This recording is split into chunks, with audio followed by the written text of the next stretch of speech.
आकाशवाणी इम्फाल माइबम दीजमनी पाउ पाजरी।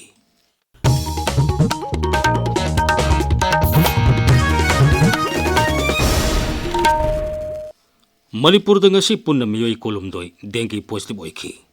राज्य की हक्सेल विभाग की चेरोल मनहाई ngasi रिम्स हॉस्पिटल दा सैंपल 18 टेस्ट तौबगी मनुंगदा मियोई 3 पॉजिटिव ओइखि जेनिम्स दा सैंपल 38 टेस्ट तौबदा मियोई 13 पॉजिटिव ओइबा थेंगनखि लनाई हॉस्पिटल दा मियोई 3 टेस्ट तौबदसु मियोई 3 पॉजिटिव ओइखि JAC of M2 अमसुंग MGO के मिफमना दाबी 13 यावबा मेमोरियम ममा राज्यपाल अजय कुमार भलात बिसनख्रे दाबी सिंह अदुगी मनुंगदा इंग लिसिंग अनि कुंतरु की जनवरी अमदिगी सना भागतोरिबा 9 सुबा सेंट्रल पे कमीशन की रेकमेंडेशन राज्य सरकार की कर्मचारी सिंह पीबीबा पेंशनर सिंह दसु पिफम थोकपा पेंशन की सेनफम सिंह मतम चाना पीबीबने सिंह यावरी चलिबा सही असगी दिसंबर 18 फाउबदा राज्य सरकार की कर्मचारी अमसुंग पेंशनर सिंह साद 59 की डी एमदी डीआर की पंगफम थोकपा सेनफम सिंह पीबीनबा तक्सिनखि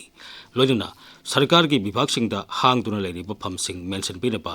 M2 अमसुंग MGO की JAC ना राज्यपाल तक्सिनखि राज्य की directorate of craftsmen training Manipur की ट्रेनिंग काउंसलिंग प्लेसमेंट सेल ना राजस्थान की MS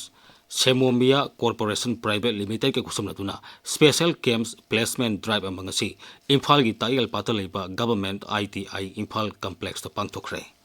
ड्राइव अदुदा राज्य सित लेरिबा तोंगान तोंगानबा गवर्नमेंट ITI सिंगदगी लाकपा नुपी कैंडिडेट सिंग सरू याखी पुन नुपी कैंडिडेट 15 कैंप्स इंटरव्यू अदुदा सरू याखीबगी मनुंगदा नुपी 15 कंपनी असिदा थबक तौनबा खनखी राज्य सिदा निंगथम था संगलपगा लोइना इंगबगी सांगसु हेंगलगली ngasi टेक्नोपल जिला दा इंगबगी सांग सेल्सियस डिग्री 19.8 की सांग दा लेदुना ख्वाइदगी इंगब जिला ओइखी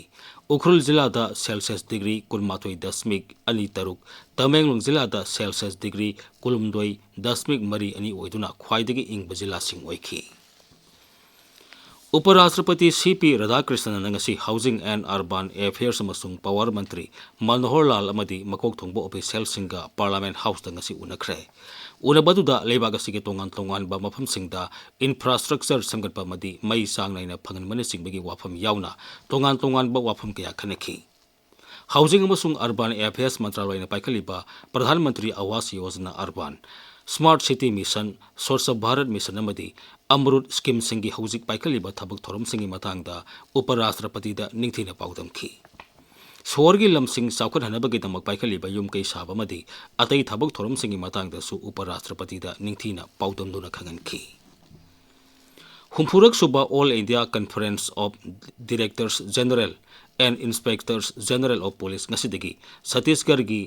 नवारायपुर दा हौख्रे नुमित हुमनी सथगदबा मिफम असिदा प्रधानमंत्री नरेंद्र मोदी हयेंग अमदी हंगसित सरू यागनी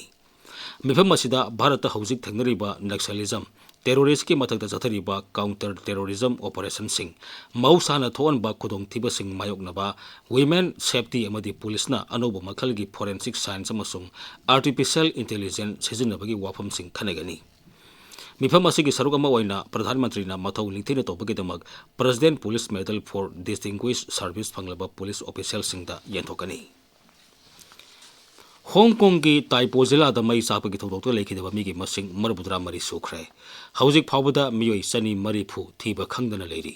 सरकार की वांगांगले एमन हाई थौदोक अदुदा हौजिक फावबदा मियोई 83 सोकले मसिगी मनुंगदा मियोई 15 की फिबम लुना लेरी मागनाई बिल्डिंग सिंग असिदा असिब हक्सांग लेरम खिगनी हाइबिगी सिंगनबा लई मदुना असिब मसिंग हेनगलकपा याना लेरी बिल्डिंग सिंग असिदा हौजिक सेमजिन साजनबेगी थबक सथबदा सिजनरिबा वा अमदी मई साकनबा नेट सिजननबा असिदगी मई हौरक्तुना बिल्डिंग सिंग अदु मई साखिबनी हौजिक फावबदा मियोई 9 हेना फायर सर्विसना कंदुना साफगदब मफम सिंग थमली प्रधानमंत्री नरेंद्र मोदी की पुनिंग की वा मन की बात की 19 सुब एपिसोड था असिगी कुंत्रा नौमाइजिंग नुमित की अयुक पुंग 13 आकाशवाणी की थोंगदा संतोकनी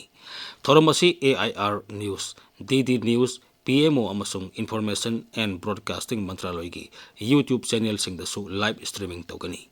थोरम असी LRS चोराचानपुर दसु संतोकनी मसिगी मणिपुरी वाहनथोक प्रधानमंत्री न वा ngang हेक लोइबगा आकाशवाणी इम्फाल न संतोकनी मसि नुमित असिमके नुमिदांग पुंग 9 दसु अमुक हन संतोकनी पाउलाई सरे।